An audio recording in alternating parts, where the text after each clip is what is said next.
critical component of the South African workforce are battling to find meaningful work, particularly given their high levels of education. The consulting firm Deloitte has added to the woes by saying that this demographic is also expressing pessimism about their careers, their lives and the world around them. Tumelo Siaketso is a director at Deloitte Consulting and joins us now. Tumelo, welcome and thank you very much for joining us. Who am I talking about? Well, millennials. For the purposes of this discussion, let's first of all get a grip on what millennials are. How do you define them? From the Deloitte survey, the millennials that we looked at were the ones from your 1980 to your 1994 exactly. And the perception often is, I've mentioned the high education, but they're often entitled. They often are very fussy in their choices. They're hugely influential, though. Yet they're also battling to find work. Why is that? The economic conditions that they find themselves in, it's one of those reasons that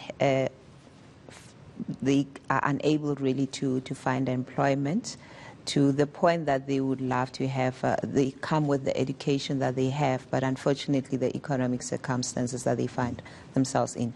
Remember, what we found in the survey was, if you look in terms of the previous years where we've done the survey, the optimism levels were at records low in the 2019 survey, economically, socially and politically, and they're just disillusioned around their careers. So if that is the case, what are they doing then? Are they becoming more entrepreneurial? Are they simply giving up? Are they going overseas? What's their strategy? They indeed do look at their options, and it's a generation that have got more options than other generations. When they were asked about their aspirations, if you did not have to look for employment and work, one of the things that they bravely say is obviously traveling, looking for experience abroad. So it's an option for them because they don't mind going abroad and traveling abroad where there are opportunities to do so. To your other point also, with the technological advancement and the digital transformation era that we're in, others are looking at entrepreneurship. I wonder if they're studying the wrong thing sometimes. Is that we say that they're highly educated, not all of them, but many of this component are highly educated. Are they being channeled in the right direction in accordance with what this country's economy actually needs? And that has been the greatest debate around the skills that are required at this point in time versus the skills that people come out of with their university degrees or college degrees. Are they aligned? And if you look in terms of specifically from a South African context, that's one of the things that contribute to the fact that there's high unemployment, because you find that there's other areas right now where the skill shortages. However, you still have got a lot of unemployed graduates. So they're educated but ill-equipped for the workforce, in other words. Do they have a different work ethic? In a way that they know exactly what they want. They are able to articulate themselves when they disagree or they are not happy with what the employer offers.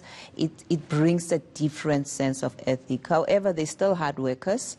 They still want to create some sense of wealth for themselves. So there are certain things that they're still similar, but I think it's just how they articulate themselves different to the other generations. So that's the work ethic, but as a group, and I think you can virtually apply this to all of them, is that they are more ethical and a lot more cause-driven than perhaps others.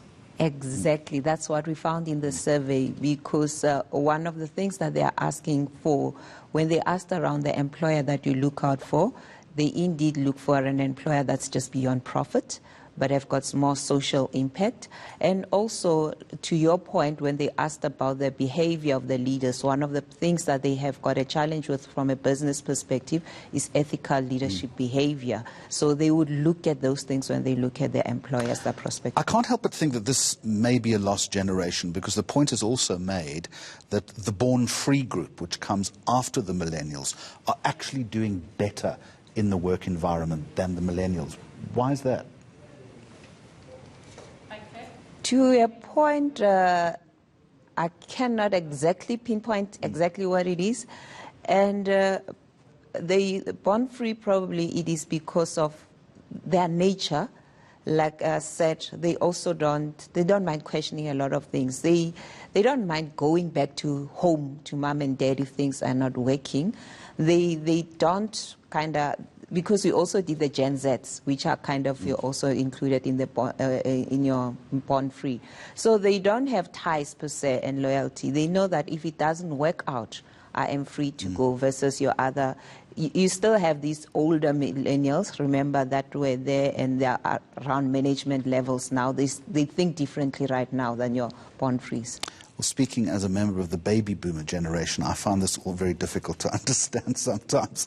But thanks very much for joining us, Director at Deloitte Consulting at Tumelo Siaketso. Appreciate your